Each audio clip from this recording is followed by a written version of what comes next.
Halo Sobat Kasih Fakta, kamu pasti nggak nyangka kalau Perang Pertama Israel melawan 5 negara Arab tahun 1948 itu sebenarnya dimulai ketika negara itu baru berusia 1 hari. Pernah kepikiran nggak sih bagaimana sebuah negara yang bahkan belum punya tentara lengkap tiba-tiba harus menghadapi serangan gabungan yang jauh lebih kuat? Dan lebih gilanya lagi, titik balik perang itu justru datang dari negara yang mungkin tidak kamu sangka. Sebuah negara kecil di Eropa Timur yang mengirim senjata secara diam-diam saat dunia menerapkan embargo. Perbandingannya mirip seperti tim yang baru berdiri langsung bertanding melawan juara bertahan, tapi justru menang berkat satu bantuan tak terduga. Fakta-faktanya makin aneh dan makin menarik kalau ditelusuri lebih dalam. Tapi sebelum lanjut, jangan lupa klik like dan subscribe supaya kamu gak ketinggalan fakta-fakta menarik lainnya.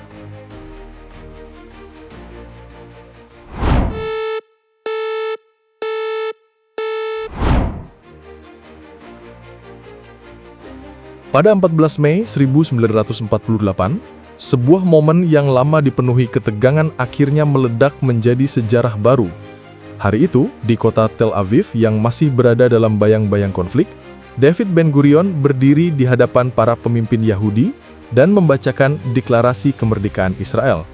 Suara itu bergema seperti penanda lahirnya sebuah negara baru di tengah kawasan yang syarat sengketa. Penduduk Yahudi merayakan kelahiran negeri yang mereka nantikan, sementara dunia menoleh dengan rasa terkejut. Hanya beberapa jam setelah deklarasi, Amerika Serikat memberikan pengakuan de facto, disusul oleh Uni Soviet yang mengambil langkah serupa. Dukungan dari dua kekuatan besar dunia membuat suasana berubah menjadi semakin panas dalam hitungan jam. Namun perayaan itu nyaris tidak sempat usai. Pada 15 Mei, tepat 1 hari setelah proklamasi, 5 negara Arab mengambil langkah militer serentak. Mesir, Transjordania, Suriah, Lebanon, dan Irak mengerahkan pasukan memasuki wilayah bekas mandat Britania. Serangan dilakukan dari berbagai arah, menekan Israel yang bahkan belum memiliki struktur militer yang sepenuhnya terbentuk. Jalan-jalan di beberapa wilayah utara dan tengah segera berubah menjadi garis depan terbuka. Ribuan prajurit Arab bergerak cepat, membawa kendaraan lapis baja dan artileri yang lebih lengkap dibandingkan pasukan Yahudi yang sebagian besar baru beralih dari kelompok-kelompok pasukan sukarelawan. Kelebihan pasukan Arab terasa begitu kuat pada fase awal. Legiun Arab yang dipimpin oleh Glub Pasha dikenal sebagai salah satu unit paling terlatih di kawasan. Koordinasi mereka rapi, strategi mereka terstruktur, dan logistik mereka jauh lebih stabil dibandingkan lawan mereka. Beberapa blok pemukiman Yahudi jatuh dalam waktu singkat. Jalur menuju Yerusalem juga terputus oleh kepungan dan serangan bertubi-tubi yang menekan posisi-posisi pertahanan Israel. Kondisi di lapangan semakin memburuk ketika gudang senjata Israel mulai menipis. Israel tidak memiliki tank modern, tidak memiliki pesawat dalam jumlah memadai, bahkan banyak prajuritnya hanya membawa satu senapan untuk 2 orang bergantian. Di titik inilah bayangan kekalahan mulai menggedor pintu. Pasukan Yahudi yang baru saja mendeklarasikan kemerdekaan harus menghadapi ancaman penghancuran total hanya dalam hitungan hari. Dunia internasional pun menahan napas melihat jalannya perang yang bergerak begitu cepat. Koridor komunikasi dipenuhi laporan bahwa Israel kehilangan banyak posisi strategis dan moral prajurit mulai terpukul. Namun yang membuat situasi semakin dramatis adalah ketidakpastian yang menyelimuti kedua sisi.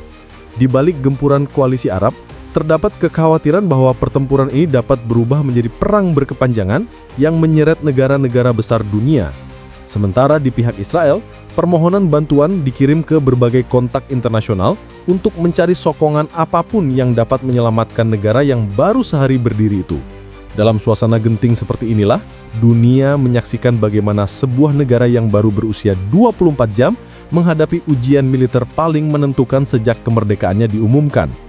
Dan perang ini baru saja mulai dengan ketegangan yang terus meningkat seiring bergesernya garis pertempuran.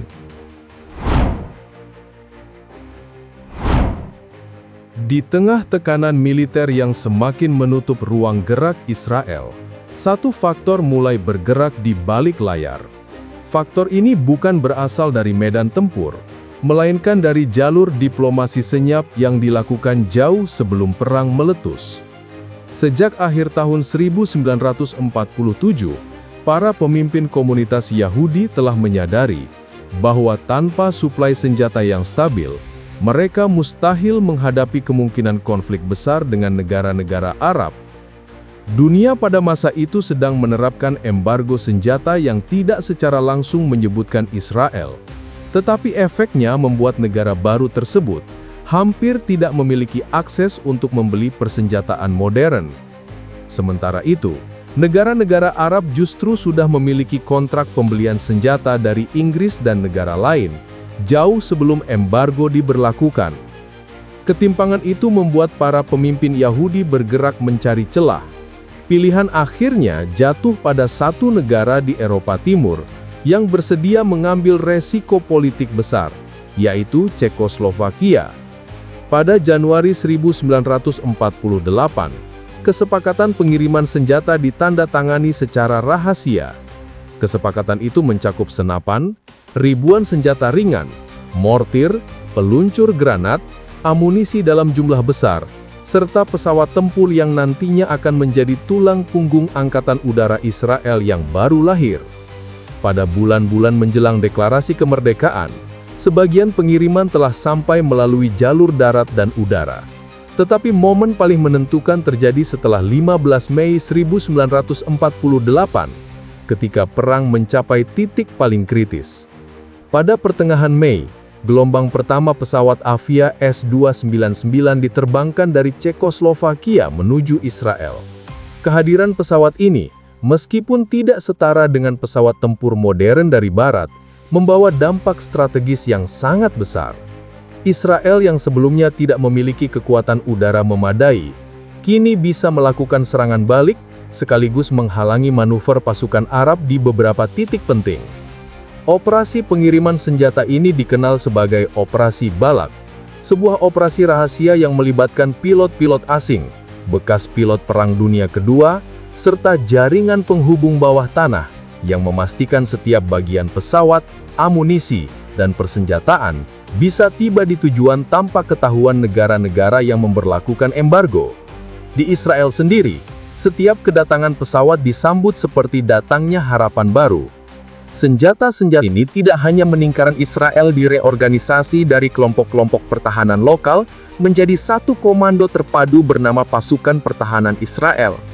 Reorganisasi ini hanya mungkin dilakukan karena kini mereka memiliki persenjataan yang cukup untuk melakukan pelatihan lebih sistematis dan menjalankan operasi skala besar. Ketika jumlah senjata bertambah dan pasokan amunisi membaik, strategi Israel berubah dari bertahan penuh menjadi kombinasi pertahanan dan serangan terbatas, yang diarahkan untuk merebut kembali wilayah-wilayah kunci. Pada masa genting ini, analis militer internasional mulai memperhatikan perubahan ritme perang. Israel tidak lagi berada di posisi terjepit total seperti pada hari-hari awal. Serangan udara sederhana mulai memberikan tekanan balik kepada pasukan koalisi Arab, terutama di jalur-jalur perbekalan. Pesawat Avia, meskipun seringkali bermasalah secara teknis, berhasil memukul mundur konvoi-konvoi musuh dan memecah formasi penyerangan yang sebelumnya begitu solid. Dengan perubahan lanskap militer ini, dunia mulai menyaksikan bahwa perang yang pada awalnya tampak tidak seimbang, perlahan berubah menjadi konflik yang lebih kompetitif. Tekanan terhadap Israel masih berat, tetapi kini mereka memiliki kesempatan nyata untuk membalikkan keadaan. Titik balik itu semakin terasa ketika persenjataan baru tiba secara bertahap, membuka jalan menuju operasi-operasi besar yang akan mengubah arah perang sepenuhnya. Memasuki bulan Juli 1948, perang yang sebelumnya didominasi oleh keunggulan pasukan koalisi Arab mulai menunjukkan perubahan yang mencolok. Dengan bersenjataan dari Cekoslovakia yang datang secara bertahap, Israel kini mampu mengatur strategi yang jauh lebih agresif. Reorganisasi militer yang dilakukan pada akhir Mei dan awal Juni membuat pasukan pertahanan Israel bergerak lebih terkoordinasi. Jalur suplai yang sebelumnya tersendat mulai stabil berkat dukungan udara. Dalam situasi yang terus berubah ini, para komandan Israel mulai merancang operasi besar yang bertujuan merebut wilayah strategis dan membuka kembali akses penting yang terputus selama fase awal perang. Operasi pertama yang mencetak perubahan besar adalah Operasi Dani. Operasi ini dilaksanakan pada awal Juli dan berfokus pada penguasaan kota Lida dan Ramle, dua wilayah yang dianggap sangat vital secara geografis. Keduanya terletak di jalur utama yang menghubungkan Tel Aviv dan Yerusalem. Pada fase awal perang, jalur ini terputus akibat tekanan pasukan Arab, sehingga penduduk Yahudi di Yerusalem terancam terisolasi. Operasi Dani dijalankan dengan kombinasi serangan darat dan dukungan udara. Pasukan Israel bergerak dari barat ke timur, menghantam posisi-posisi pertahanan Arab yang sebelumnya sangat kuat. Dalam beberapa hari saja, kontrol atas Lida dan Ramle berhasil diamankan. Penguasaan wilayah ini membuat jalur Tel Aviv menuju Yerusalem kembali terbuka dan memberikan keuntungan strategis yang sangat besar bagi Israel. Tak lama setelah Operasi Dani menunjukkan hasil, Operasi Dekel diluncurkan di wilayah utara. Operasi ini bertujuan merebut kota-kota utama di Galilea Bawah, termasuk Nazaret, yang memiliki posisi dominan di jalur pergerakan pasukan Arab Utara. Serangan dilakukan secara cepat, memanfaatkan momentum yang tercipta dari meningkatnya moral pasukan Israel.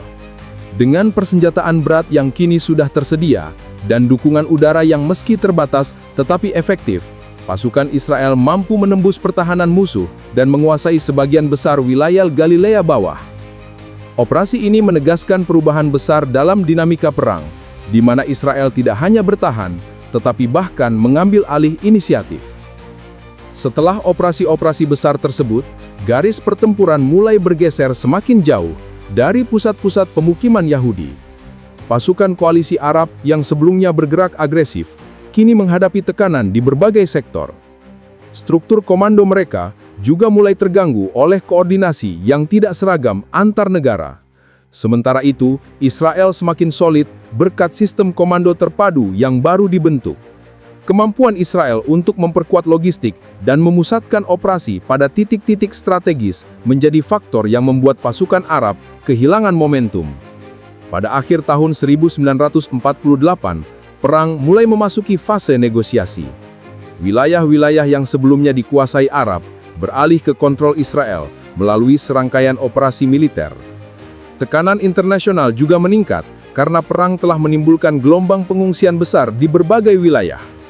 Dewan Keamanan Perserikatan Bangsa-Bangsa mulai mendorong kedua pihak untuk menghentikan pertempuran dan membuka dialog. Akhirnya, pada tahun 1949, Israel menandatangani perjanjian gencatan senjata dengan negara-negara koalisi Arab secara terpisah. Perjanjian ini menetapkan garis demarkasi baru, yang kemudian dikenal sebagai garis hijau.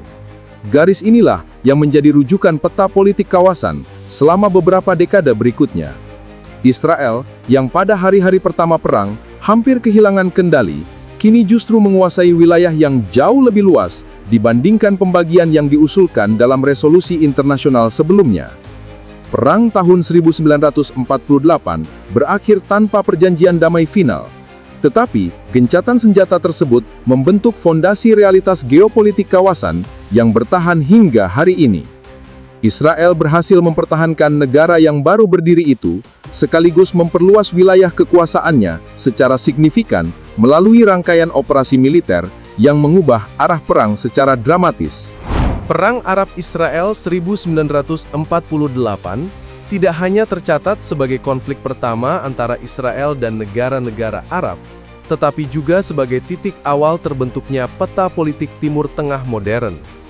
Dari deklarasi singkat di Tel Aviv, serangan kilat koalisi Arab, jalur senjata rahasia dari Eropa Timur, hingga operasi-operasi militer yang mengubah garis pertempuran, semua rangkaian peristiwa itu menunjukkan bagaimana keputusan politik, strategi militer, dan dukungan internasional dapat mengubah nasib sebuah negara dalam waktu yang relatif singkat. Dampaknya terasa hingga kini, dalam ketegangan yang belum sepenuhnya mereda, dan negosiasi yang terus berulang di berbagai forum internasional. Di balik setiap garis di peta, tersimpan cerita panjang tentang perang, diplomasi, pengungsian, dan perebutan legitimasi yang masih menjadi bahan kajian sampai hari ini. Jika kamu merasa informasi ini bermanfaat, jangan lupa subscribe ke channel Kasih Fakta dan aktifkan lonceng notifikasi agar tidak ketinggalan fakta menarik lainnya.